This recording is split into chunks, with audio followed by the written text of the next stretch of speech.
If you love the Eagles as much as we do, then you know this season was supposed to be different. We were built for a deep run, built for a championship push, and yet here we are, left with a bitter taste and a feeling like we fumbled away something we had in our hands all year. I waited for the playoffs because I wanted to see how it would all shake out, and honestly, I was hoping for the kind of redemption that makes you forget the early stumbles. Instead, we got a loss to the San Francisco 49ers that still feels like a slap in the face, not because the Niners are a bad team, but because they played with backups and still managed to outplay us in a way that exposed the real issue. This team was never firing on all cylinders when it mattered most. When you watch that game, you can't just say the defense didn't show up. The defense did their job. They forced turnovers. They made plays. They did what they were supposed to do. The problem wasn't the defensive effort. The problem was the lack of complementary football. When the Seahawks got the ball, they scored. That's what happens when you have a team that's coached well and plays with balance. They ran the ball effectively. They passed when they needed to. And they made the kind of adjustments that you expect from a team that knows what they're doing. Meanwhile, we were stuck in a cycle of 3-and-outs over and over and over. The defense kept giving us chances, but the offense just couldn't take advantage. That's the kind of season where fatigue becomes real. Not because the players are weak, but because they're constantly on the field with no support from the other side of the ball. So don't try to flip the blame onto the fans or the media. The reality is simple. The offense was trash. That's it. Pat Shurmur's scheme, or lack thereof, was the problem. When you have backups running your system and the offensive coordinator can't adapt, you get exposed. The Seahawks didn't even need their starters to look like a dominant team. They just needed to be competent. And that's more than enough when you're facing a team that can't move the ball consistently. Watching the Seahawks beat the 49ers back end was almost insulting. It felt like the whole season was wasted, like we were never truly in the fight. We had one of the best rosters in the NFC, if not the entire league, and we let it slip away because the coaching staff couldn't get out of its own way. And the worst part is, the path to the Super Bowl this year looked easy. The Bears were not ready. They weren't built for that moment. The Rams beat them in the snow. And that should tell you everything. The Rams' route to the championship game was one of the easiest in recent memory. If they make it to the Super Bowl, they'll likely face either a Broncos team with a backup quarterback or a Patriots squad that is still learning how to be consistent. I'm not convinced either of those teams is ready to take down a team like the Rams. And that's not even factoring in the Seahawks if they keep playing like that. The fact that the Eagles had a roster capable of beating all of those teams makes the collapse even harder to swallow. We were built for this, and we still fumbled it away. So what now? Are the Eagles going to do something about it? Or are we just going to accept that this is who we are? I've been watching the coaching interviews, and I'm seeing a lot of mid-level names being thrown around. The team seems to be interviewing anybody with a pulse. And it makes you wonder what the plan is. The Colts coach, the guys from other teams who never called plays, the ones who are clearly not the real architect behind the offense. It's like we're trying to bring in the same system that failed us and hoping the outcome changes. That's not how this works. You don't solve a problem by repeating the same mistakes and expecting a different result.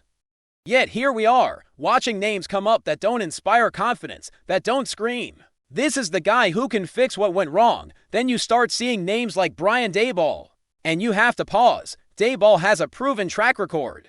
No doubt, he helped the Bills become a real contender. And he did a lot of good work in New York with Daniel Jones and Saquon Barkley. The issue isn't his resume. The issue is whether he can be the leader this team needs. Daboll is a great offensive mind, but his personality is not exactly magnetic. He doesn't have the kind of energy that lifts a locker room. He's not the type of guy who makes you feel like you're part of something bigger. He's more about discipline and structure, and that's valuable. But the Eagles need more than structure. They need a coach who can challenge Jalen Hurts, who can push him out of his comfort zone and force him to evolve. Daboll could do that, no question. But at the same time, there's a risk. If Hurts doesn't want him, it won't work. And the coach should be a collective decision, not just a front office move. Hurts deserves a say in this, because he's the leader of this team. If he's not on board, the whole thing becomes a problem. And that brings me to the next name, Bobby Slowick. This one feels low-key, but it's a name I actually like. Slowick is the passing game coordinator in Miami, and he worked with C.J. Stroud. During his rookie season, Stroud's best game was under Slowick's guidance, and that kind of development is not easy to find. He also worked under Mike McDaniel, which means he's been exposed to one of the most creative offensive minds in the league. If you can't get the big name, the big guy, sometimes you settle for the next best thing, and Slowick could be that. He's young, he's smart, and he's a guy who can build a system that fits the quarterback. The risk is that if he does well, he won't stay long. The Eagles have a history of hiring up-and-comers and then watching them get poached by bigger jobs, but if he can bring some fresh ideas and some real creativity, he could be the spark this offense needs. But let's be real for a moment. If we want the best possible outcome, we need to stop messing around and make the call to Mike McDaniel. He is the guy. The Dolphins' offense this year was one of the most exciting in the league, and McDaniel's play design and creativity are undeniable. People can debate his leadership style all day, but when it comes to offensive genius, he's in a class of his own. He understands the game at a level that most coaches can only dream of. If he comes to Philly, it would mean a complete transformation. It would mean a system built around Jalen Hurts' strengths, not one that forces him into a box. And it would mean an offense that can actually win games when the defense is holding the line. Now, let's get into the main topic that's been buzzing around the league lately: Jalen Hurts and his leaders. The narrative that's been floating around, especially from some media circles, is that Hurts is not a good leader, that he's not respected, that players don't like him, and that he's not the guy who can take this team to the next level. But if you've been paying attention, you know that's a load of nonsense. The Athletic put out a piece that included a survey of players, and Hurts was ranked as one of the top leaders in the league. That alone should debunk the rumors. But it won't stop the haters from trying to spin it into something else. It's the same old pattern. If you don't like the narrative, you try to manufacture a new one. But when the players themselves are saying he's a strong leader, that's the only opinion that really matters. And the reason the narrative even exists is because of the way Hurts handles leadership. He's not the type to scream and yell and be the loudest guy in the room. He leads by example. He shows up, he works, he demands excellence, and he expects everyone around him to do the same. That's a different kind of leadership. And some people don't respect it because it doesn't fit their idea of what a leader should look like. But the Eagles' locker room has always responded to that. Guys like Cam Jurgens and others have openly spoken about how Hurts has stepped up and been more vocal this year, especially when the team was struggling. That's what leadership looks like. When things are falling apart, it's not about being perfect. It's about staying consistent and keeping the team together when the world is trying to tear it apart. And let's talk about the A.J. Brown situation. People want to make that into this massive drama, like it was a locker room war that destroyed the team. But that's not what happened. Yes, there was friction between the two, especially later in the season. But they handled it. They talked it out. They took pictures together. They moved on. If Hurts was a bad leader, that situation would have dragged on all year. It would have turned into something ugly, but instead, they resolved it. That's a sign of maturity and leadership. It shows that Hurts is not just about winning on the field. He's about keeping the team unified, and that's something you can't teach. It's something you either have or you don't. Now, let's talk about the bigger picture. The Eagles had a season that was supposed to end differently. We had the roster, the talent, the depth, and the expectation. We had a quarterback who's proven he can lead a team to the Super Bowl, and yet we still ended up here, questioning everything. That's not a knock on Hurts. That's a knock on the entire system. It's a knock on the coaching staff, the play calling, the lack of adjustments, and the inability to execute when it mattered. The offense was stagnant, predictable, and often frustrating to watch, and when the playoffs came around, it showed. The defense gave us a chance, but the offense couldn't deliver. When you look at it objectively, the Eagles had the best roster in the NFC. We had the best setup team. We had everything going for us. And yet we still fumbled away this season. That's not something you can blame on one guy. That's a systemic issue. And it's why the head coaching search is so important. If the Eagles want to be serious contenders, they have to get this right. They can't keep hiring the same types of coaches who are going to give us the same results. They have to bring in someone who can take the offense to the next level. Someone who can design a system that works with Hurts and the talent around him. The question is, will Howie Roseman actually make the move, or will he continue to play it safe? Interview mid-level candidates and hope for the best. The thing about Roseman is he's shown that he can be ruthless when he needs to be. He's made big moves before, but this is a different kind of decision. This is about the identity of the team. It's about whether the Eagles are going to be a team that wins a Super Bowl or a team that keeps getting close and falling short.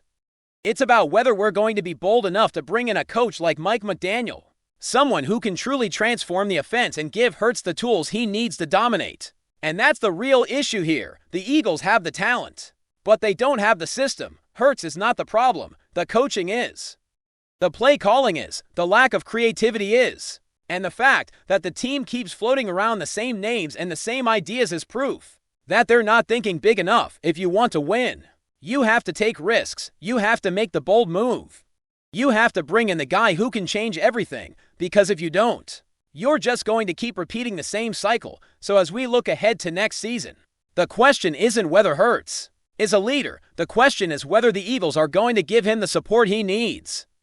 Will they bring in a coach who can challenge him, push him, and help him evolve? Or will they keep playing it safe and hoping the same thing works twice? Because if they do, we're going to be having this same conversation again next year, and I don't know about you, but I'm tired of talking about what could have been. I want to talk about what's next. I want to talk about a team that's built to win. I want to talk about a team that doesn't fumble away the season when it matters most. Before we continue, don't forget to subscribe to our channel and give this video a like.